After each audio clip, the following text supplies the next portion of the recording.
setiap luka, setiap kelelahan, setiap perkara yang buat kami tidak bisa berharap kepada Tuhan. Apa yang mengganjal hidup kami, masalah kami yang gelap, semuanya diselesaikan dalam nama Tuhan Yesus. Sebab tahun yang Tuhan beri adalah tahun terbaik, di mana kami melihat tangan Tuhan, tuntunan Tuhan tinggal menyertai kehidupan kami. Hari ini Tuhan urapi setiap kami sehingga kami terima kebenaran, hidup dalam kebenaran, dan kami menanti-nantikan janji Tuhan turun atas kami. Tangan perlindungan, tangan kuasa Tuhan menuntun atas kehidupan kami. Mari Tuhan urapi setiap kami, tenangkan setiap kami, menikmati hadirat Tuhan, menikmati setiap kebenaran yang akan memerdekakan, menguatkan, memulihkan setiap kehidupan kami. Biar urapan Tuhan turun bagi hamba-Mu yang tidak berguna tapi akan berguna kalau Tuhan menggunakannya. Sehingga hanya pesan Tuhan turun atas setiap kehidupan kami, yang menyerahkan hidup kami dan firman Tuhan malam hari ini di dalam nama Tuhan Yesus Kristus. Dan setiap kita yang siap diberkati, mari bersama-sama dengan saya katakan amin. Berikan tepuk tangan bagi Tuhan. Silakan duduk kembali dalam hadirat Tuhan teman-teman. 2 tahun baru sudah kita lewati, 2 tahun baru ya, karena kemarin minggu lalu baru tahun baru lagi ya. Jadi bagi yang belum ngasih angpau ke anak saya, Shinyen Waile Komisi Pajai Santi Cifu. Ismin terakhir Tuhan memberkati itu maksudnya ya. Jadi bagi yang ngasih angpau anak saya Tuhan memberkati, bagi yang tidak Tuhan tidak memberkati. Enggak ya. Oke, mari kita belajar Pengkhotbah pasal 9 ayat yang ke-10, Pengkhotbah pasal 9 ayat yang ke-10. Mari kita akan belajar firman Tuhan ini. Pengkhotbah pasal 9 ayat yang ke-10. Tahun ini menjadi tema besar ya, tahun peningkatan ya, tahun peningkatan ya. Pengkhotbah 9 ayat 10, ada LCD suci akan menolong kita. Kalau nggak ada HP suci atau Alkitab boleh dibuka teman-teman ya. Asal tidak SMS, BBM, tolong semuanya belajar tertib, tidak mengelola atau tidak menggunakan handphone Anda untuk hal-hal yang lain kecuali berfirman Tuhan atau mendengarkan firman Tuhan, mencatat firman Tuhan. Yang sudah ketemu katakan amin. Mari baca bersama dengan saya. 2, 3. Segala sesuatu yang dijumpai tanganmu untuk dikerjakan, kerjakanlah itu sekuat tenaga. Karena tak ada pekerjaan, pertimbangan, pengetahuan, dan hikmat dalam dunia orang mati, kemana engkau akan pergi. Jadi pengkhotbah menyadari, kalau Anda perhatikan bahwa kita pengkhotbah selalu bicara hal kesia-siaan katanya ya. Tapi intinya sebenarnya bukan kesia-siaan. Sia-sia kalau Anda tidak menemukan rancangan Tuhan dalam hidup Anda. Sia-sia kalau saudara bekerja keras di bawah kolong langit tapi tanpa tuntunan Tuhan. Itu maksudnya. Karena kalau Anda perhatikan pasal 12 nanti gunakan masa mudamu, beria-rialah, tapi ingat nanti ada pengadilan Tuhan. Artinya kalau saudara mengikuti proses hidup bersama dengan Tuhan dan kemudian berjumpa dengan Tuhan sesuai dengan maksimal hasil yang Tuhan atau Tuhan tentukan, nah itu hidup menarik, itu hidup luar biasa. Tapi hidup sia-sia kalau hanya untuk mencari kepentingan diri sendiri. Tapi yang menarik di bagian ayat ini, si pengkhotbah mengingatkan 2 hal. Kita akan menjumpai sesuatu di tangan kita. Sebutlah itu sekolah, keluarga, pekerjaan, masa depan, kesempatan. Nah, persoalannya ketika di tangan Anda, mau ngapain? Sarannya adalah kerjakan sekuat tenaga. Karena nanti ada saatnya semua yang disebut kecerdasan, semua yang disebut pengetahuan, semua yang disebut kesuksesan, semuanya bakal sia-sia kalau udah di dunia orang mati. Artinya di dunia orang hidup hari ini, apa yang Tuhan percayakan, Anda harus kerjakan. Yang mengerti katakan, yang masih bingung tetap harus ngomong amin. Ya. Jadi apapun yang di tangan Anda kerjakan sekuat tenaga. Nah, persoalannya kalau kita bicara tahun peningkatan, nah kita boleh bicara teman-teman. Pertanyaannya apa yang kita mau tingkatkan itu persoalannya. Ketika orang bicara tahun peningkatan, saudara meningkatkan apa? Yang pasti adalah kekayaan itu paling utama. Karena menurut penelitian tulisan untuk apa saya hidup, tulisan dari sebentar ya. Salah satu pelatih terlaris di NBA itu di LA Lakers, Phil Jackson kalau nggak salah namanya ya, atau siapa ya, Phil Jackson atau siapa namanya saya lupa. Nah, dia pernah meneliti hampir 2000 pesohor di Amerika Serikat. Jadi pesohor itu yang rata-rata karena popularitas, karena kekayaan, karena kemampuan, keahlian dia sehingga membuat dia jadi sangat terkenal di Amerika Serikat begitu. Biasanya kan mengatakan kekayaan. Nah ternyata 2000 pesohor, artis, atlet, bintang film, pengusaha semuanya, katanya begini, dari 2000 orang itu, rata-rata ada 4 yang orang akan cari dalam hidup ini untuk ditingkatkan. 1, kalau dia artis, makanya popularitas dicari. Yang berikutnya lagi adalah kekayaan. Berikutnya adalah posisi, status atau jabatan. Yang berikutnya lagi adalah popularitas, kekayaan, posisi. Nah, satu aja lupa. Kalau nggak salah jumlah poin yang banyak. Kekayaan itu bisa saham, macam-macam begitu ya. Bukan kekayaan. Sebentar, keempat itu apa ya? Keempat itu teman-teman. Ya, itu yang keempat ya. Gue jadi lupa ya. Tadi udah susun benar-benar ya yang empat itu ya. Jadi tapi artinya gini, hal-hal jasmani, hal yang dicari orang selama dia hidup. Ada 4 hal yang akan cari: popularitas, status, kekayaan, apa? Hidup. Aja hidup, tapi hidup buat apa itu persoalannya gitu ya. Untuk apa ada hidup, itu judul tulisannya beliau. Hasil penelitian 4 orang akan cari. Orang akan gimana pun caranya kerja, usaha, berumah tangga, bisnis, mau apapun, kalau bisa 4 ini meningkat begitu. Tapi ternyata setelah Anda mencapai 4 ini, Anda tidak bahagia. Karena ketika Anda cari kekayaan, one day kekayaan tidak akan benar bahagia. Betul? Ada yang membuat Anda ternyata ada hal yang harus dicari lebih hebat lagi. Artinya begini, setiap orang pada dasarnya pengen meningkat tiap tahun. Betul nggak teman-teman? Yang pasti kan peningkatan kita kalau kerja ya hasil kerjanya lebih bagus dong ya. Komisi lebih bagus lah. Kalau bisa liburannya keluar angkasa itu komisinya. Setelah itu nggak bisa balik. Ya kan begitu puji Tuhan sebenarnya. Jadi kalau perintis pertama yang tinggal di Mars misalnya gitu. Itu kan luar biasa. Nah tapi persoalannya begini. Ketika ada yang meningkat, pertanyaan tadi adalah apa yang harus ditingkatkan? Maka yang pertama, Anda harus tahu tujuan hidup Anda. Itu penting. Tujuan hidup Anda. Harvard University ada 350 mahasiswa lulus kemudian ditanya oleh Mark Zuckerberg, bukan ya? Itu beda lagi kalau Mark Zuckerberg ya.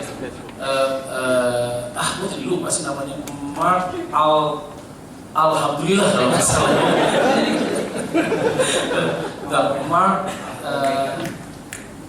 Mark McCormack itu namanya. Jadi beliau memberikan pertanyaan pada 350 mahasiswa Harvard yang lulus hari itu. Lulus hari itu ditanya, 5 tahun dari sekarang Anda pengen jadi apa? Dan jawabannya adalah, saya pengen jadi pengusaha, manajer, sukses, berhasil, jadi bos, seperti bapak saya, macam-macam. Hanya sedikit orang yang jawab gini, 5 tahun dari sekarang saya pengen punya usaha kecil, atau saya punya usaha keripik tempe yang akan saya ubah jadi rasa coklat, rasa batu, rasa kering, rasa mutah, rasa macam-macam. Saya pengen kayak begitu. Artinya yang ngomong detail itu cuma sedikit. Tapi mostly orang akan berkata sukses, berhasil, hebat, luar biasa. Nah kalau jawabannya begitu, dianggap tidak punya tujuan. Maka hasilnya 350 mahasiswa itu, hasilnya 87% mengatakan yang tadi itu. Sukses, berhasil, lupa atau apapun. Kalau Anda jawab begitu, Anda sedang berkata tidak punya tujuan. 87% mahasiswa Harvard. Kalau Anda lulusan Harvard, Anda nggak perlu cari kerja, kerjaannya Anda. 87%, 10% punya tujuan, punya mimpi, tapi nggak pernah ditulis. 3% punya mimpi, ditulis. 5 tahun berikutnya diteliti dari 350 mahasiswa. Hasilnya, yang 87% kalau dia bekerja tidak sampai manajer. Karena merasa, ya hidup, yang penting gue punya status kan. Kerja cukup. Padahal tadi mimpinya pengen sukses, berhasil, hebat, luar biasa. 10% punya mimpi, tapi nggak ditulis. Sehingga kalau bekerja, nggak sampai manajer, tapi nggak sampai masuk GM atau masih BOD. Karena tadi ya, karena dia ikut mimpinya kadang lupa. Ketika pacaran dan berada dekat membuatku mengerti apa itu arti kenyamanan gitu ya. Dan akhirnya ketika putus, kau hancurkan aku dengan sikapmu, bukanlah ingatanku, dan akhirnya lupa akan tujuannya lagi. Wah, akhirnya hatinya terluka lah, kau hancurkan aku dengan sikapmu, macam-macam begitu. Dan akhirnya ingat, saya nggak punya mimpi, dikejar lagi. Tapi terlambat jadinya. Tapi yang 3% yang punya mimpi ditulis, rata-rata mereka tidak beristighfar. Mereka kejar mimpi ini, karena tahu saya mau ngapain, dan kebanyakan mereka adalah BOD atau pemilik usaha. Nah persoalannya ada mau meningkat, apa yang mau meningkat? Biasanya tujuan hidup terbagi beberapa hal, jangka panjang atau jangka pendek. Kerohanian, orang juga harus tahu kan, tahun ini saya mau ngapain? Saya baca Alkitab baru sampai selesai, itu peningkatan. Tahun lalu nggak pernah baca misalnya. Tahun ini oke lah, paling nggak 1 pasal 1 hari, nggak habis nggak apa-apa. Tapi yang tahun lalu 1 pasal 1 hari, tahun ini mau ngapain? Lu kan harus meningkat begitu. Betul nggak teman-teman? Nah, Anda punya nggak persoalannya? Kalau nggak punya, ya jangan salahkan Tuhan. Berkata Tuhan, kok kenapa orang itu nggak pernah doa, nggak pernah baktian, tapi dia bisa berhasil, sementara saya itu cinta Tuhan, mau cinta Yesus selamanya. Pokoknya saya ngerti ayat, semua ngerti, saya kebaktian, pelayanan dewasa muda. Tapi kok hidup saya stuck begitu saja? Ya karena Anda nggak tahu mau nikahnya di mana. Kerohanian kita meningkat atau enggak? Jadi jelas. Apakah tahun ini kapasitas saya berkembang, kemampuan saya?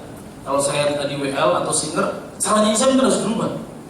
Harus lebih solomisasi atau pitch control lebih jelas, sehingga menurut Anan saya tetap bisa stay di sini dan tidak perlu melambaikan tangan di kamera. Loh kan Anda mesti jelas kerohanian, kemudian adalah pekerjaan Anda meningkat atau enggak? Loh kan Anda mesti jelas. Oke, saya ternyata banyak sering terlambatnya atau saya terlalu banyak mengacukan pekerjaan saya. Tahun ini saya enggak. Loh kan orang harus tahu dulu tujuannya mau ngapain. Tahun ini saya punya 7 hal yang harus saya kerjakan. 7 hal termasuk keluarga saya. Nah, kalau Anda nggak punya tujuan, terus apa yang mau nikah? Terus jangan bilang di akhir tahun Tuhan nggak setia pada kita. Ya enggak. Karena Anda nggak tahu mau ngapain. Jadi kenali tujuan Anda. Tahun ini mau ngapain? Karena Anda jadi orang muda cuma sekali, menjadi tua cuma sekali, mati cuma sekali. Kita tidak hidup 1000 tahun lagi. Begitu jadi jenglot Anda. Ya kan 1000 tahun sesudah. Anda mau ngapain? Pernah terpikir nggak di awal tahun? Apalagi di tahun monyet api ini yang akan membakar semua. Apalagi seorang yang lahir bagi kayu lah, begitu ya. Tikus air habis sama api nanti. Terus sekarang, sebenarnya kalau nggak tahu mau menikah tapi ini kan persoalan. Ada banyak orang-orang muda ini persoalannya nggak cuma di gereja ya. Bahkan ketika saya keluar ke kelas-kelas motivasi juga banyak orang bertanya, aduh apa ya? Ya, pokoknya meningkat lah, semua baik. Loh ya apanya tapi? Karena di situ nanti kemudian kita akan belajar yang kedua. Pertama, tahu tujuan Anda dulu. Yesus datang ke bumi tahu tujuan, menyelamatkan orang-orang dunia ini. Dia tahu, dan dia bikin step by step, memperkenalkan diri, pengajarannya, mujizatnya, sampai kebangkitannya. Jadi kamu jadi percaya. Lalu selalu ada tujuan. Ketika Anda nggak punya tujuan hidup, Anda gagal. Itulah kenapa saya suka tulisannya Helen Keller ketika diwawancarai oleh para wartawan ketika mendapatkan medali kehormatan dari Queen Elizabeth. Helen Keller adalah seorang ibu tatu bisu yang Anda pasti sudah tahu dan punya 4 gelar sarjana. Pekerjaannya pengacara, 3 sarjana bahasa. Salah satu adalah sarjana bahasa Yunani. Itu sulit sebenarnya. Dan kemudian ketika ditanya, Helen Keller menurut kamu orang yang lebih menderita dan lebih kasihan dari kamu orang seperti apa? Dan dia bilang, orang yang lebih kasihan dan lebih menderita dari saya adalah orang yang punya mata tapi tidak bisa melihat tujuan hidupnya. Itu lebih menderita dari saya. Karena harinya sia-sia gitu dong. 24 jam hilang, 24 jam hilang, 24 jam hilang. Lama-lama, tua, udah botak. Saya botaklah dengan berapa Tuhan. Itu kan penting sebenarnya. Lu iya dong bro, betul nggak? Berbeda di antara kita karena kita nggak tahu mau menikahnya apa. Hubungan mau dibawa kemana hubungan kita? 7 tahun pacaran, 9 tahun pacaran, 11 tahun lagi pacaran. Lo kan mesti menikah jelas. Itu bukan tanda. Lo semuanya mesti menikah gitu ya. Hubungan suami istri menikah nggak? Tahun ini lo kan mesti jelas apa yang mau menikah teman-teman. Jadi kenali tujuan Anda. Yang kedua adalah ini orang harus sadar, kenali keunikan Anda. Di bumi ini tiap orang unik, Bapak Ibu Saudara. Teman-teman ada yang unik. Dan semua produk yang limited edition itu selalu mahal. Dan Anda ini limited edition. Loh iya dong. Karena menurut penelitian hanya ada orang yang mirip sama Anda 8. Hanya orang 8 yang mirip sama Anda. Di luar itu kepalsuan. Pasti operasi plastik dia. Udah pasti. Tapi 8 orang mirip sama kita. Jadi jangan kira bro, kalau satu kali orang, lo gimana lu ke Taman Puring dan Puring ini. Taman Puring, Jembatan 5, keles mana beli Jembatan Puring. Gue kayak ngeliat tuh di parkiran. Ngapain gue? Tukang parkir bukan? Puring doang, Puring. Aku sudah dikritik 8 orang yang mirip sama Anda. DNA Anda unik, tanda tangan Anda unik, tulisan tangan Anda unik. Katanya kalau DNA nggak dapat, saudara, maka tulisan tangan dan tanda tangan itu juga termasuk DNA kita. Karena tiap orang tuh dengan jutaan syarat itu waktu menulis tuh punya takaran berbeda semuanya. Hebat, unik loh kita saudara. Semua orang itu unik. Tapi persoalannya keunikan saya maksud adalah begini. Kalau Anda berpikir unik Anda sama seperti orang lain, wah dia pintar, dia bisa nyanyi, hidup dari nyanyi, makan dari nyanyi, untung dari nyanyi, saya mau kayak dia, maafkan saya. Anda mesti perhatikan dulu. bahwa tidak semua orang akan punya suara atau kemampuan mengembangkan diri dengan suara yang sama. Betul nggak ya? Oh dia mau bisnis hebat, saya mau belajar dari dia. Betul, tapi mungkin perkembangan bisnis bisa beda antara dia sama kita. Dulu kita selalu menekankan atau ditekankan, angkatan Anda dan saya pasti mirip lah ya, nggak beda jauh lah, kita beda lah ya. Penekanan kita adalah selalu nilainya bagus di akademik. Betul nggak? Dan sampai hari itu juga anak dipaksa akademiknya bagus. Kalau matematiknya 10, IPA-nya 10, biologinya 10, fisika 10, ini bakal sukses. Tapi kan Anda tahu bahwa ternyata enggak kan? Karena dulu orang bilang IQ, setelah IQ ditemukannya EQ, emosional, kecerdasan orang-orang yang hebat mentalnya kemungkinan jadi pengusaha. Tapi kemudian dari pengusaha muncul lagi yang baru namanya AQ, adversity quotient, kecerdasan memecahkan masalah. Itulah kenapa kalau jadi pengusaha atau jalan keluar atau bikin sistem bagus, cari konsultan. Nah, konsultan mahal karena EQ. Nah, baru 2008 disepakati oleh psikolog atau psikiatris Eropa muncullah SQ, yaitu Singapore Airlines. SQ, the number one airline in the world. Nomor satu ya kalau saya sekalian, atau Jepang saya kan kali majalah. SQ, tapi mentok ada lagi setelah SQ ditemukan QQ, ya itu sudah selesai.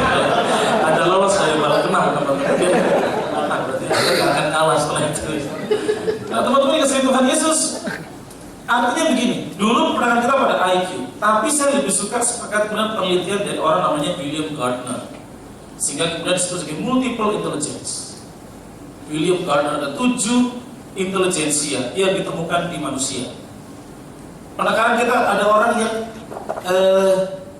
smart people, dia pintar, cerdas.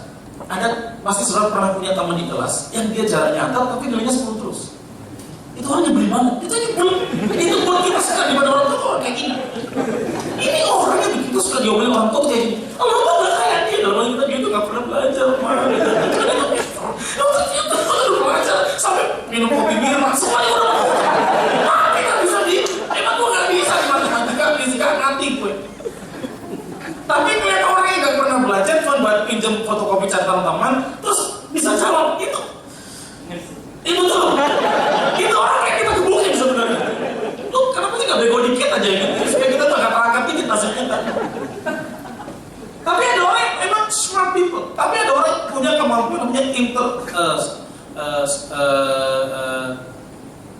smart intelligent. Tapi ada orang yang punya interpersonal intelligence. Ada orang tuh yang kalau ketemu orang tuh cepat.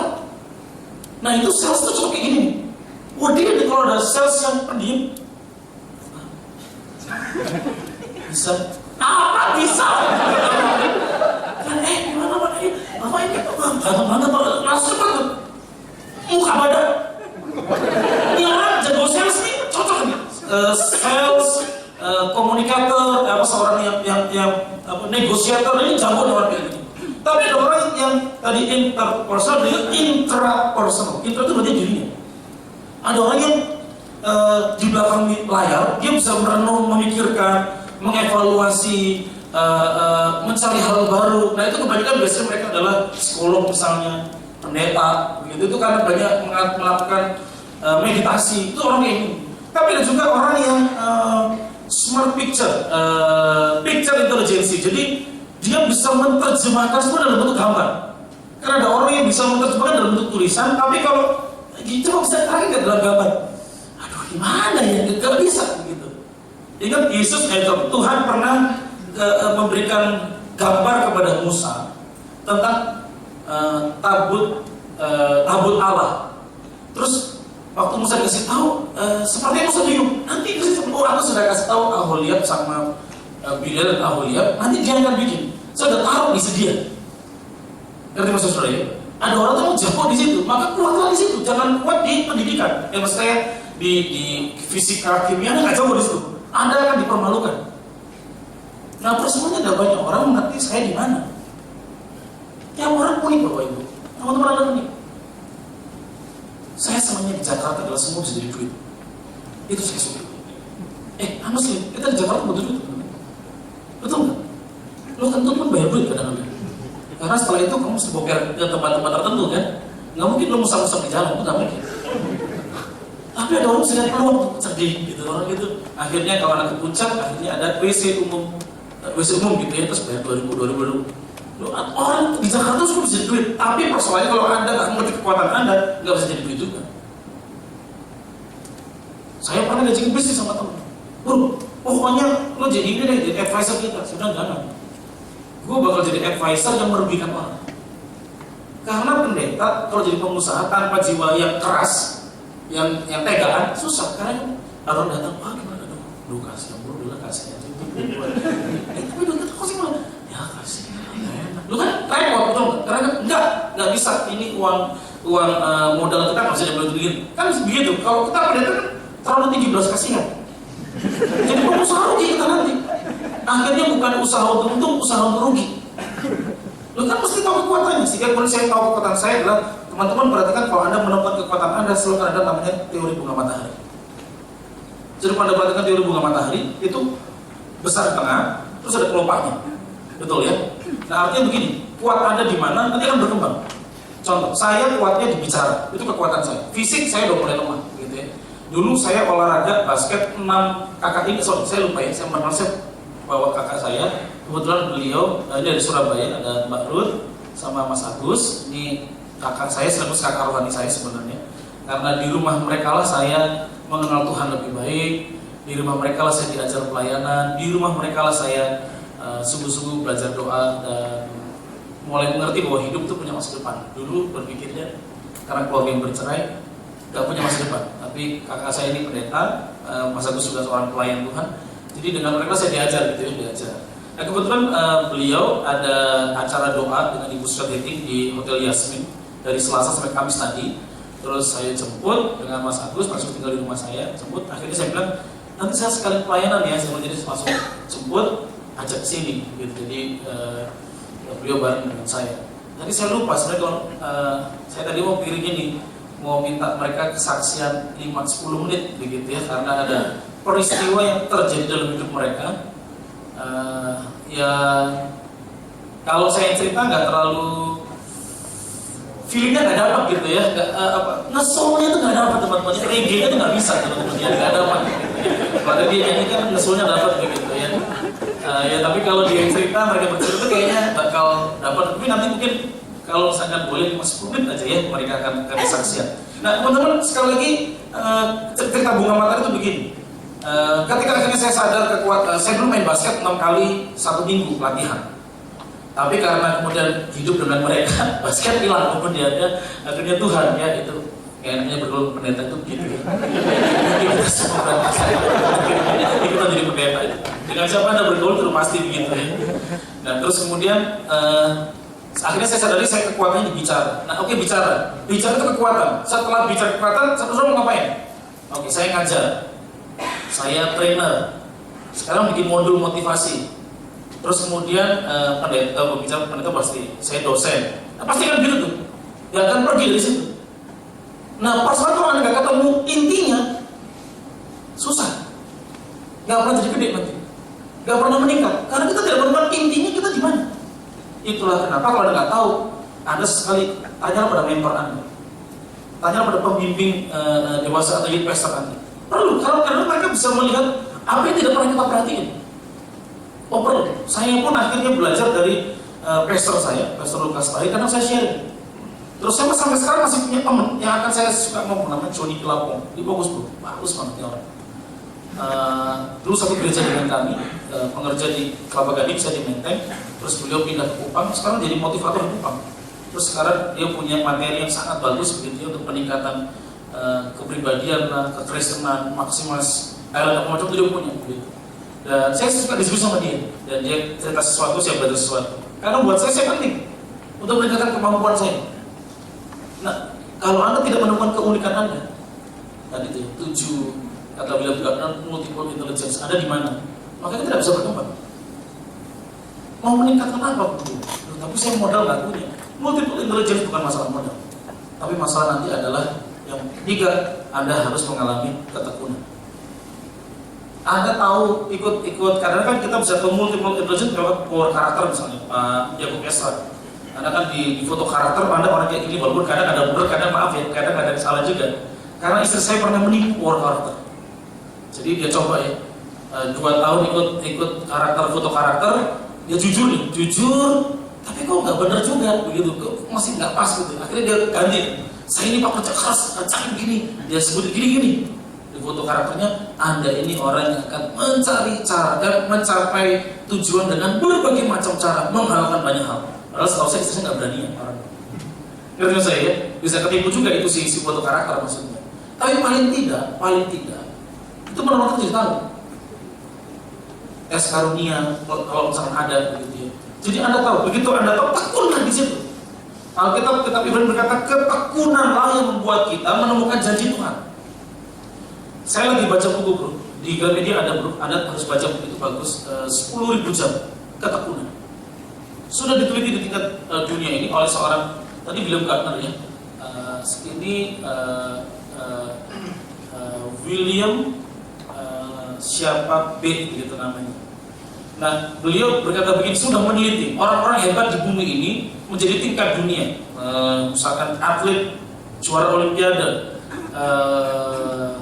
Winston Churchill, Beethoven, Amadeus Mozart, terus siapa lagi? Pokoknya orang-orang yang Henry Ford, orang tingkat dunia gitu ya, atau yang paling terkenal Thomas Alva Edison. Setelah diteliti, mereka pasti melewati tingkat 10.000 jam. Artinya gini, kalau Anda mau jadi atlet yang tingkat dunia, maka Anda harus berlatih 10.000 jam. Mau jadi pembicara speaker yang bagus, Anda harus persiapan latihan 10.000 jam. Melewati itu, Anda akan lihat. Setelah itu licin. Lihat dan licin dan linting tuh 10.000 jam. Kalau tingkat nasional bro, 8.000 persiapan. Nah, berapa lama itu? Kalau Anda latihan 5 jam 1 hari, maka selama 5 tahun Anda lewati 10.000 jam. Semua sudah diteliti. Ada tolak ukur, jadi ada apa istilahnya kalau penelitian itu ada ada terukurnya itu ya, ada terukurnya ininya penilaian terukurnya, dan rata-rata orang itu sudah melewati masa 10.000 jam. Kalau Anda pengen jadi pemasak yang terbaik, latihan dan masak terus 10.000 jam. Maka sudah menjadi orang seperti Hell Kitchen. Ramsay itu yang nyebelin tuh kalau ngomong. Itu kalau ada suka nonton Master Chef, itu orang pengen kita lempar pakai sepatu kayak bokap itu nyebelin kalau ngomong ya. Tidak menyenangkan gitu. Tapi buat bule itu biasa gitu ya. Buat timur kan gila, orang kasar banget kalau ngomong gitu kalau nonton Master Chef. Dan pas ada dia tuh saya paling gak sebel tuh tadi gitu.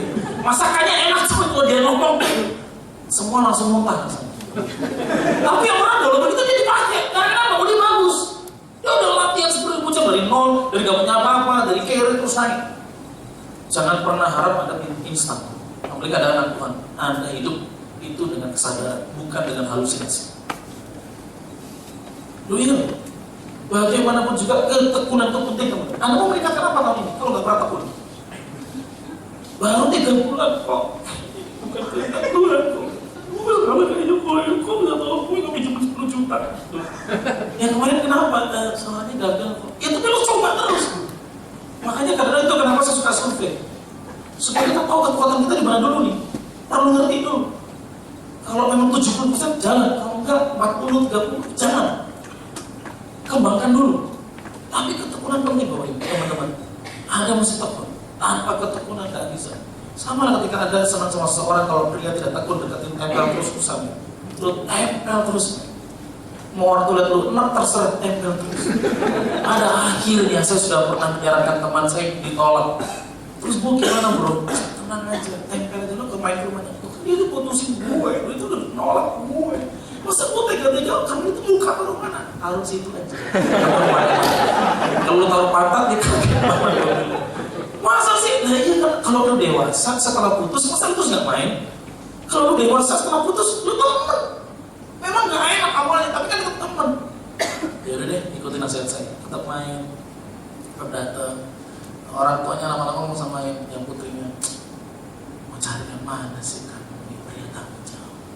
Tekun datang sama kamu. Kamu tolak, dia tuh datang. Tolongin.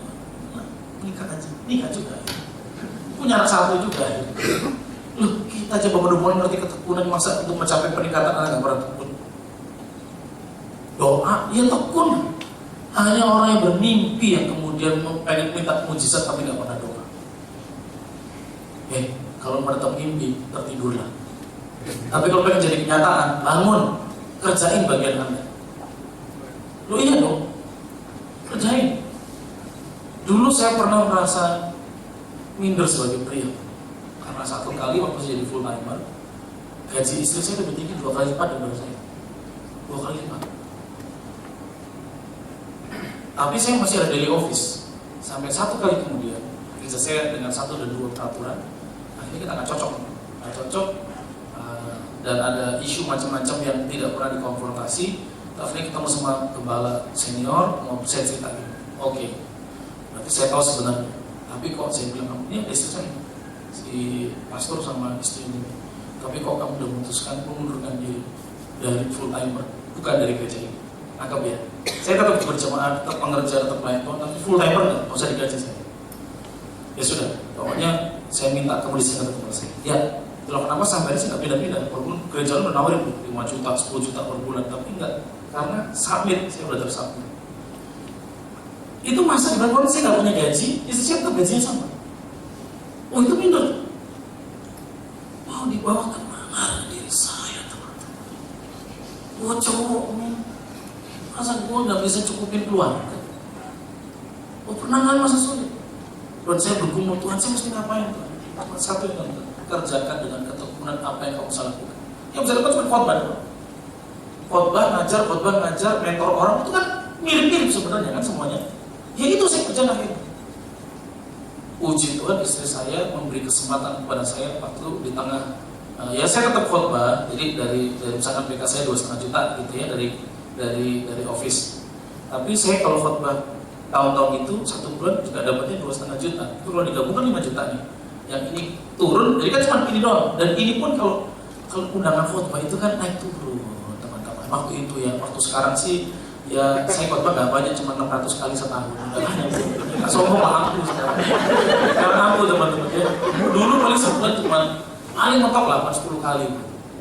Kalau Anda kalikan hari itu kan beberapa 10 tahun lalu kan gereja kasih PK juga nggak gede teman-teman. Kan kita nggak bisa kayak Desem hari ini sekali datang ke 100 juta, Andri Wongso 40 juta, James Wee 25 juta, Mary Riana 75, Andre Imam PK. Walaupun ilmunya udah naik terus tetap aja sebenarnya.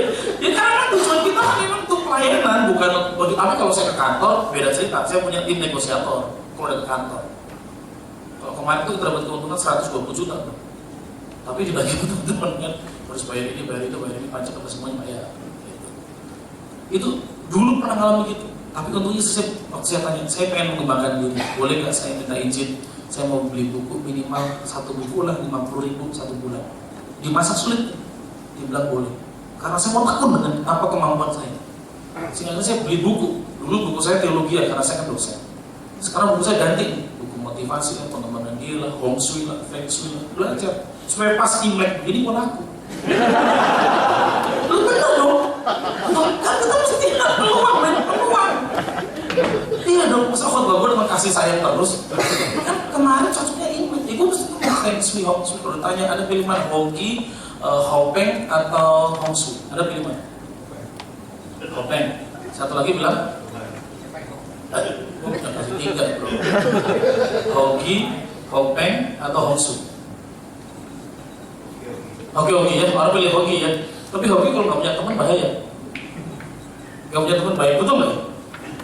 Hong Shui sebenarnya bisa tata letak begitu kan, nggak mungkin Anda taruh sofa di toilet, kan nggak mungkin. Orang gemek kalau begitu, harus tata taruh jauh. Hong Shui itu supaya terlihat etikanya bagus kan begitu. Maksudnya gini, tetap tiga-tiganya penting, betul nggak? Ditambah nanti Tuhan pasti kalau kita Kristen begitu ya. Kan nggak bisa salah satunya, tiganya bekerja sama. Anda punya peruntungan yang baik tapi nggak punya teman yang baik, dimakan orang Anda. Kalau punya teman baik mensupport adalah lebih bagus lagi. Apalagi kalau Anda meletakkan diri etika semuanya dengan bagus, itu lebih bagus lagi. Makanya belajar, gue laku akhirnya. Muka boleh hitam, tapi laku kan gitu lah. Dewa dapur semua udah ngerti. Kenapa pakai baju merah kan, baju kuning, hijau, itu pasti PDIP, Golkar. Nah, istri saya mengizinkan, saya belajar tekun terus dulu. Saya tekun, saya baca, saya tulis, baca di khotbah model baru, analisa ayat mulai agak beda sedikit. Dan akhirnya berkembang. Di dunia itu saya berkembang. Setelah sekian puluh tahun. Anda di mana? Kami pengen meningkat. Tapi Anda nggak ngerti apa yang mau tingkatkan. Pokoknya gue kaya Kak. Ya, yang nyolong juga lo bisa kaya. Nipu orang juga bisa kaya. Tapi apa itu yang kita mau cari? Betul nggak? Ketekunan teman-teman. Masih Anda tekun nggak dengan panggilan yang Tuhan taruh? Itu maksud saya. Setiap orang punya different and divine calling, and you must faithful in God calling. Yang artinya jangan lupa panggilan Tuhan ayat perpuluhan. Itu maksudnya. Ketekunan itu penting karena ketekunan menghasilkan Anda terima janji Tuhan. Yang terakhir, perlu sikap seorang pemenang. Jadi bagaimana kita mengalami peningkatan? Pertama, kenali tujuan Anda. Kedua, kenali keunikan 7 kecerdasan keahlian Anda. Yang ketiga, ketekunan. Yang terakhir, Anda harus punya sikap pemenang. Apa bedanya pemenang dengan pecundang katanya? Pemenang dan pecundang sama-sama punya masalah, sama-sama pernah jatuh. Tapi pemenang akan bangkit kembali, pecundang ya udah bisa ngapain? Gue gini-gini aja, tidur aja lah. Ngapain gue nggak bisa bangkit lagi kok? Bukankah kita ini katanya lebih dari pemenang dalam segala perkara? Betul nggak? Dalam segala perkara itu sebutin berarti semuanya. Yang kamu pernah gagal, sebutin semuanya itu situ. Tapi kita more than conqueror katanya. Karena kemenangan kita dijamin oleh Tuhan. Tapi maaf, Tuhan jamin Anda juga harus bekerja kan? Kalau bro, tadi lagu yang terakhir yang real, itu kan kayaknya ayatnya Roma 8:28 ya. Ada bagian Roma 8:28 ya, bahwa Allah turut bekerja. Kita tahu sekarang Allah turut bekerja. Artinya apa teman-teman? Allah akan bekerja. Jadi gini, Anda mungkin pernah gagal, Anda mungkin pernah jatuh, Anda mungkin pernah punya masalah, Anda mungkin pernah punya tekanan, tapi Anda tetap harus bekerja. Dan di sebelah Anda, Allah turut bekerja. Bukan Anda berhenti, Anda menyerah, Allah menggantikan Anda. Itu orang bodoh yang berpikir begitu. Karena kata-katanya Allah turut bekerja, berarti Anda terus bekerja. Anda terus mengerjakan yang terbaik. Anda harus bekerja usaha di kantor atau jujur dengan apa yang Anda kerjakan. Anda harus melayani Tuhan. Anda harus melayani. Anda harus bangkit dan Allah turut bekerja. Amin. Sekali lagi, apa bedanya pemenang dan pecundang? Sama-sama pernah jatuh, sama-sama pernah kalah, sama-sama pernah punya masalah. Tapi pemenang tetap bangkit kembali. Pecundang, ya sudah. Ngapain juga bangkit? Udah gak ada hasilnya lagi. Teman-teman, bagaimana sikap Anda? Sikap dibentuk karena habit atau kebiasaan. Tetapi saya suka tulisan David Myers. Apa itu sikap? Sikap merupakan suatu perilaku yang mencerminkan 3 hal. 1, pola pikir yang benar. 2, suasana hati yang benar. 3, motivasi. Sikap dipengaruhi dengan pola pikir yang benar. Ketika Anda gagal, Anda tidak berhasil, ketika Anda dilecehkan, ketika Anda dianggap tidak berharga, ketika Anda dijauhin orang, apa pikiran Anda? Kalau pikiran Anda seperti Filipi 4 ayat 8, semua yang baik, manis, sedang dengar, patut dipuji, mulia, pikirkan semua itu, maka pasti Anda kerjakan selalu yang terbaik. Suasana hati, oh jelas. Kan kita sering disebut moody woodpecker. Itu moody. Itu Moody woodpecker. Moody itu kan yang membuat Anda jadi tidak nyaman. Kalau lagi ada berkat Tuhan, semuanya baik-baik, senyum. Begitu mulai terpuruk, bangkit bro, bangkit sis. Ya gimana sih, lo gak ngerti sih, berat nih. Lo tuh gak ngerti persoalan gue. Semua orang dibunuhin cuma gue yang paling berat. Walau yang paling lebih berat lagi sebenarnya. Ya bro ya, kan berat bro ya. Bawa hidupnya selesai. Dan yang lebih berat. Berapa banyak di antara kita tuh suasana hati kita gak pernah dijaga. Itulah kenapa Kristus harus tinggal di sana. Dia menjaga suasana hati kita. Sehingga Amsal 4 berkata, jagalah hatimu dengan segala kewaspadaan. Kalau begitu lengah dikit, kemalasan bisa masuk, kekecewaan, sakit hati Anda biarkan bertahun-tahun dan jadi zona nyaman di sana. Begitu Anda harus pindah, itu jadi zona yang susah sekali ditinggalkan. Sakit hati sih, tapi nyaman sebenarnya. Suruh mengampuni gak bisa, Tuhan. Terlalu sakit.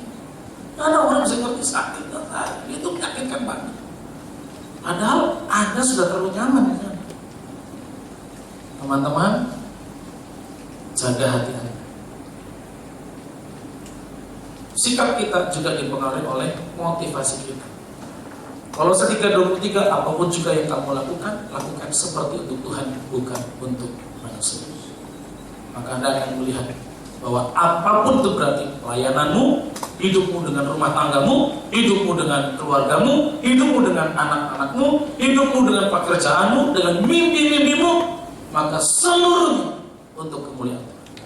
Bahkan waktu engkau makan sekalipun untuk kemuliaan Tuhan, bukan untuk selfie. Kan trennya sebelum makan foto dulu, menunjukin status kalau kau pernah makan di situ. Waktu Anda melayani, kemuliaan Tuhan. Waktu Anda liburan pun, itu kemuliaan Tuhan. Betul? Teman-teman, bagaimana sikap Anda? Dan sikap itu tidak bisa instan. Jadi habit soalnya, harus jadi kebiasaan. Sikap pemenang itu harus jadi kebiasaan. Berarti pola pikir mesti dibangun, suasana hati mesti dijaga, motivasinya harus satu, kemuliaan Tuhan. Amin. Maka saya percaya akan ada tahun peningkatan dalam hidup kita tahun ini. Dan tiap orang, saya berdoa tidak sama. Ya karena pasti tiap orang punya kemampuan berbeda, keunikan berbeda, tempat berbeda, lingkungan berbeda, faktor keluarga berbeda, gennya berbeda. Tapi tiap orang meningkat. Amin. Nah kalau saya dosen, saya menghargai mereka nilainya C jadi A. Karena kenapa? Dari 6 teman-teman atau 7 naik ke 9, dia harus naik 2 tingkat. Tapi kalau anaknya mau pintar, cerdas, 9 ke 10 itu mudah buat dia. Artinya teman-teman yang nilainya C ini, kalau dia 6 naik ke 9 atau 8,5, itu berarti perjuangannya lebih hebat. Karena dia nggak pintar, tapi dia mau belajar. Tapi banyak orang pintar, itu Paul J. Meyer mulai meneliti. 99% orang yang pernah gagal, sebenarnya belum tentu gagal. Tapi hanya 1% tetap bangkit, tetap semangat, capek yang terbaik. Sudah diteliti. 99% orang yang pernah gagal sebenarnya belum tentu gagal. Tapi karena dia berhenti dan menyerah, hanya 1% tetap bersemangat, melakukan terbaik, naik jadi pemenang.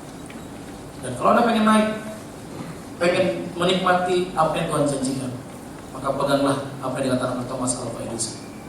Apa itu sukses? Adalah ketika persiapan berjumpa dengan kesempatan. Itu sukses. Betul? Ada mimpi pengen jadi pengusaha, tapi dikasih Tuhan uang kecil, uang sederhana, dikelola nggak bisa. Gimana ada mimpi jadi pengusaha besar atau kelola uang banyak? Betul? Anda dikasih pelayanan nggak terlalu banyak orang, nggak sungguh-sungguh, nggak persiapan, nggak jaga dengan baik. Nah gimana mau kasih lebih gede lagi? Bisa bahaya itu yang dilayani, bisa sakit hati kemudian. Teman-teman, saya suka itu Thomas Alva Edison. Apa itu sukses? Adalah ketika persiapan berjumpa dengan kesempatan. Semua atlet nasional Indonesia di Cipayung, bulu tangkis, dia tiap hari harus berlatih. Entah kapan dikirim, tapi harus berlatih dulu. Begitu jadi dikirim, paling enggak tekniknya udah cukup bagus, ada kesempatan. Nah, itu mental, masalah mental pemenang. Dan sebenarnya kalau katanya, kata teman-teman saya, antara teknik Indonesia sama Cina semuanya hampir mirip, gak ada yang beda begitu. Tapi persoalannya adalah kemudian ketika Anda berlatih dan mimpi. Saya sempat agak sedih ketika setelah generasi Susanti, sebenarnya ada satu wanita yang hebat, namanya Mia Audina. Itu calon penggantinya si Susi, karena umur 19 atau berapa itu dia pernah ikut tim Uber, menang. Uber itu kan 5 pemain, bukan 5 babak terakhir itu Mia Audina itu. Terus digadang-gadang, wah ini calon dari Susi, terus kan menikah ke Belanda, terus nggak lagi itu. Terus sempat sedih, kan setelah itu turun tuh, putri udah nggak ada lagi, yang cabut lagi kayak 2 orang ini sudah hilang lah ceritanya. Kalau generasi Iqbal Dawi Kona yang lain itu lebih banyak lagi begitu. Kalau seandainya si Mia ini terus latihan gitu ya, wah itu kan jadi motivator di bawahnya lagi. Saya ini nggak latihan lagi, walaupun dia mungkin jago, suruh tanding tetap kalah. Karena nggak pernah latihan, nggak pernah persiapan, itu maksudnya. Begitu kesempatan tanding ada, habis itu. Tapi sebenarnya secara pengetahuan teknik bermain, Cina, Indonesia yang kiblatnya bulu tangkis atau sekarang apa ya? Dulu Denmark ya. Malaysia ya oke lah ya. Kalau India sama Thailand kan baru naik nih yang wanitanya gitu. Korea sekarang, Jepang itu tekniknya mulai skill sama itu pakai teknologi. Tapi semua sama. Persoalannya adalah takut atau tidak. Persiapan yang bagus semuanya. Kesempatan tanding, nah sudah sukses. Dalam hidup Anda selalu akan ada pertandingan dalam hidup ini. Mungkin pertandingan itu adalah menyelesaikan marah. Mungkin pertandingan perdamaian di antara kita dan orang lain. Selalu ada pertandingan. Tidak hanya kesuksesan dalam pengertian keuangan yang melimpah, status yang baik. Tapi siap gak Anda kalau Tuhan izinkan pertandingan itu muncul hari ini juga. Dan itu akan Anda menangkan kalau Anda persiapannya bagus. Itulah kenapa teman-teman siapkan diri Anda sebaik mungkin. Selalu akan ada waktunya itu Anda santai. Selalu akan ada waktunya itu Anda tertidur. Tapi maaf ya, kesempatan menang itu cuma sekali kesempatan ini. Dan kalau itu datang, Anda tidak siap. Saya kedua kali nggak datang, tapi yang pertama udah nggak ada. Kan saya ajak setiap orang tahun ini coba renungkan, saya mau meningkat apa nih tahun ini? Kalau Anda pelayan Tuhan, dari pelayanan saya apa yang mau meningkat? Kerohanian saya apa yang mau meningkat? Rumah tangga saya apa yang mau meningkat? Kalau saya pebisnis atau pekerja buka toko apa meningkat? Kalau saya pedagang UM online shop apa yang mau gue bikin? Dan gitu ya. Semua harus meningkat teman. Kiranya Tuhan menolong kita. Amin. Terakhir, Thomas Alva Edison pernah ditanya, si Pak Einstein pernah ditanya begini, Pak, jadi sebenarnya hanya orang-orang pintar lah ya, kan kalau berdasarkan tingkat kecerdasan orang, 60-90 itu jongkok, ya. 90-120 itu normal, 120 ke 140 itu pintar dengan rahasia minum tolak angin tiap hari. Nah 141 ke atas itu jenius. Soal bertanya, Pak kalau dia angka 141 ke atas pasti dia sukses Pak. Terus beliau berkata begini, oh enggak, sukses itu ditentukan dari 1% otak kecerdasan, 99% keringat dan air mata. Kira-kira ada nanggapan sini ya? Gak bisa jelaskan 5 menit lagi. Nanti 5 menit gak kelar-kelar kita. Sukses itu, kalau Anda pikir kecerdasan, pintar, pengaruh cuma 1%, 99% itu kerja keras, keringat, air mata. Kadang mungkin terhina, kadang di bawah, kadang mungkin kalah, kadang mungkin hancur, tapi itu pada kerja keras. Kalau dia ngomong, wah saya percaya, dulu ngelewatin semuanya. Kalau saya ngomong, kadang, lu bisa apa sih? Lu kan baru berbicara doang. Tapi kalau orang itu yang ngomong, dia udah ngelewatin. Saya nggak perlu tunjukkan dulu, tapi sudah ditunjukkan. Sekarang tinggal Anda. Mungkin Anda tidak sekolah di tempat-tempat hebat, tapi Anda punya kesempatan 99%. Plus ingatlah, Tuhan menyertai Anda. Immanuel, Allah beserta kita. Amin. Baru mau kesaksian? Mungkin boleh ya, Mas Agus pernah Mas Agus tepatnya mengawali saja pernah melalui sebuah kecelakaan. Dan berakibat kemudian yang kalau saya sekali dengar mereka bercerita suka bulu kuduk saya suka merinding begitu ya mendengar cerita yang saya pikir nggak tahu saya bisa apa ya, tapi dijauhkan dari hidup saya gitu Mas. Baru kata Mas Agus, oh suaminya mungkin berarti istrinya yang suruh saksi ya, silakan Mbak. Ibu Ruth ini pendeta ya, jadi tepuk tangan buat pendeta. Ya, salam dari semua. Puji Tuhan. Singkat saja, sebagai seorang istri saya sedang diuji. Ya, seperti Reborn bilang bahwa tujuan hidup kita. Seperti tadi dia bilang apa sih tujuan hidup sama Reborn itu kan cerita itu. Ditulis di situ bahwa sebuah ujian dan kepercayaan dan lulus. Ya, bukan sombong sih, tapi memang harus dihadapi. 2 tahun lebih Mas Agus kecelakaan tabrak lari. Jadi dekat bandara Juanda. Ya. Karena masa dekat itu. Tapi pesawat nggak pernah jatuh kok. Karena dia baik-baik pasti begitu. Kalau ada anak-anak kan, aduh tante itu ada pesawat lewat. Aduh aku mau lihat itu yang bolo-bolo dari Madura. Nah terus Mas Agus waktu pulang kerja, ya, jadi pulang kerja singkat 9 hari jadi operasi di rumah sakit Mitra di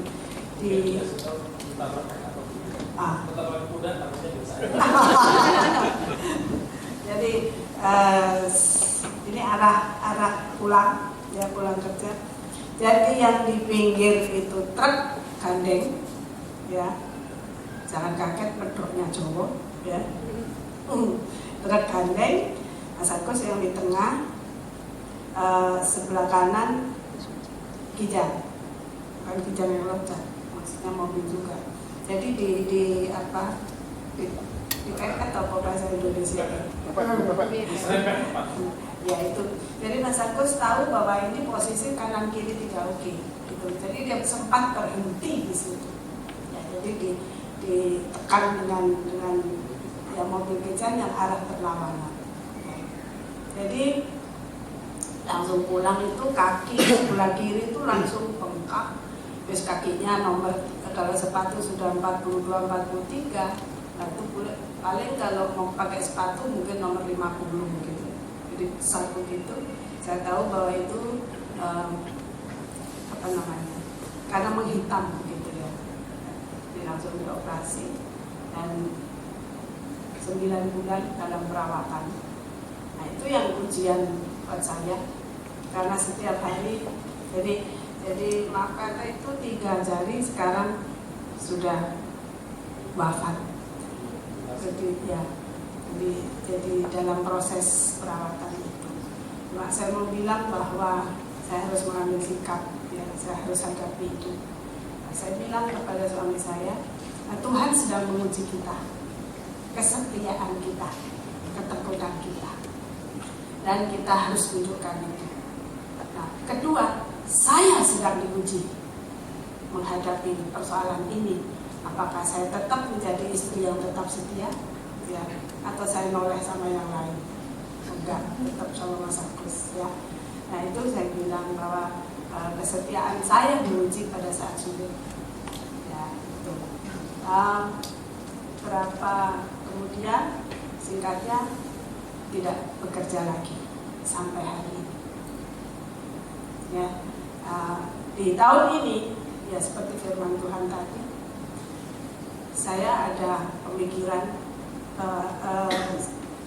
dalam semester ini, ya saya juga ngajar di sekolah Taman Nakana, itu kalau orang Madura, ya TK, tapi kalau Madura TNK, Taman Nakana. Jadi saya ngajar di situ, dan puji Tuhan karena hanya 2 kali dalam 1 minggu itu kehadiran saya selalu dirindukan mereka.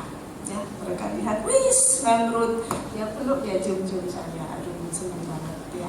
Dan saya tahu itu Tuhan kasih hiburan kepada saya. Dan Mas Agus di rumah bantu saya pelayanan, dan yang saya bersyukur masih tetap ganteng, sehat gitu. Ya. Ya, dan hari ini bisa bersama-sama dengan semuanya. Yang saya syukuri tetap menjalankan apa yang menjadi bagian saya. Ya, saya bersyukur itu. Dan saya terus bisa, memang ngeri kalau saya bisa cerita tentang perawatan itu, karena dari proses perawatan itu, karena Mas Agus kebetulan ada kelebihan gulanya, mungkin terlalu manis ya. Jadi saya cukup manis saja.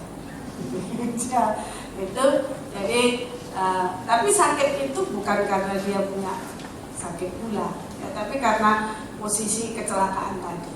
Dan saya bersyukur jadi waktu operasi besar, nah itu mungkin bisa ditunjukkan di kanan kiri dan sininya, di operasi besar, lalu di kaki juga ya, maksudnya maksudnya dokter supaya dibantu supaya 5 jari itu tetap tegak begitu ya.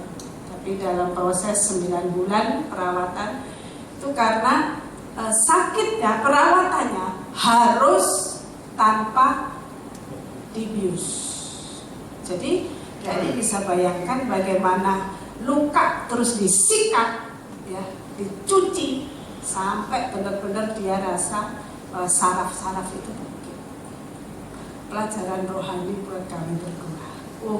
Ternyata diuji itu enggak saja waktu kondisi jasmaninya ya, tapi seluruhnya di sini itu sedang diuji. Jadi depan saya itu keluarga haji ya, sebelah kanan kiri itu didengar siapa ya Tante Ruth yang teriak-teriak begitu. Ya namanya meraung-raung karena disikat. Mantri datang di rumah, jadi disikat begitu rupa sampai jadi ini tipis, hanya tinggal tulang dan kulit saja ya, karena ini hitam sampai ke bawah dan di bawah ini seperti dipotong gitu loh. Jadi ada dalaman berapa senti itu, dan itu yang disikat ya, disikat terus dan teriak. Pokoknya sampai benar-benar rasa sakit itu. Jemaat bilang, Tante jangan cerita itu Tante. Kenapa? Langsung perutku sakit. Nyeri kan. Tapi itu puji Tuhan. Saya pikir perkiraan mantri itu, Ibu, ini lama.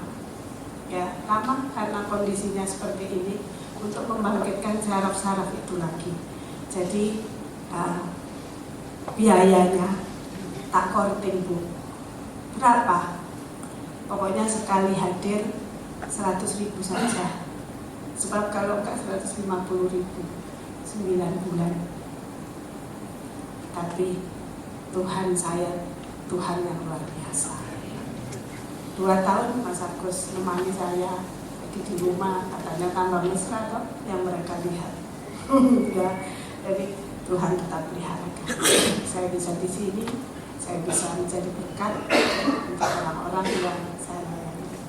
Yang saya mau sampaikan bahwa apapun kondisi yang kita hadapi, kita nggak pecundang, kita nggak pengecut, tapi harus dihadapi, walaupun harus menangis. Tuhan baik bagi kita. Saya bersyukur. Terima kasih saja. Jadi waktu kecelakaan Bapak Ibu, teman-teman. Jadi karena saya pernah mendengar bahwa harusnya masa itu dipotong di sini gitu ya, supaya tidak terlalu menjalar. Tapi terus mereka paksa jangan dulu dipotong sampai di situ. Jadi akhirnya mereka putuskan potong 3 jari. Nah, persoalan 3 jari itu udah hitam. Nah, kalau hitam itu berarti tidak ada urat syaraf. Kalau merah berarti syarafnya jalan kan, darah bagus. Tapi kalau hitam itu berarti mati semua jaringannya. Nah, persoalannya adalah kalau enggak takutnya merambat, ada namanya gangreng begitu, itu masuk ke kulit bisa naik ke atas potong gitu. Jadi itu pernah kejadian, katanya kulitnya harus dipotong gitu. Jadi dagingnya dipotong naik ke atas supaya ada gangreng kan gitu. Jadi dibersihin gitu. Sampai tulang yang putih juga digosok supaya berasa. Kalau nggak sakit digosok supaya sakit. Nah, kalau tapi buat bius kan siapa yang tahan gitu ya, walaupun dia gede begitu kayak saya maksudnya beliau aja yang gede, teriak beli kalau saya ngadepin begitu ya. Wah, itu persoalan begitu. Nah, tapi kan kadang hidup tuh unpredictable teman-teman. Betul nggak ya? Hidup itu ada 2, uncontrollable, controllable. Yang uncontrollable itu kayak gitu, jatuh, ditabrak, tabrak lari, nggak tanggung jawab orangnya, harus uang keluar semuanya. Kita nggak ada yang tahu. Yang controllable adalah sikap kita. Betul nggak? Itu bisa dikontrol tuh sikap. Bagaimana respon kita terhadap persoalan. Nah, tahun ini tahun yang sulit, semua orang berkompetisi. Tapi kan tergantung sikap Anda, bukan karena kompetisi. Nah, saya menutup dengan satu kata-kata yang saya terima menarik tahun lalu ketika saya khotbah di sebuah perusahaan Natal. Terus si pemiliknya berkata begini, tahun ini, jadi kan setelah saya selesai khotbah, apa dia dulu ya saya agak lupa. Terus dia bilang gini, tahun ini tahun yang sulit bagi semua. Kemudian beliau ini produknya keramik begitu. Tapi kita mengucap syukur kita nggak pecat orang tahun ini. Malah kita kekurangan orang yang kedua. Yang ketiga kita malah bikin gudang baru. Yang keempat, kita lagi ekspans mau beli pabrik semen, pabrik pasir, pengelolaan pasir atau apa gitu. Pokoknya dia mau beli pabrik baru. Artinya secara keuntungan dia naik nih. Yang lainnya pada turun, stuck. Kalau Anda yang ngerti keramik, banyak usaha keramik itu mesinnya tutup dari 5 mesin cuma 2. Karena produk-produk terus nggak dibeli soalnya kan nggak ada pembangunan jalan begitu. Tapi dia malah naik begitu. Terus saya suka kata-kata dia begini.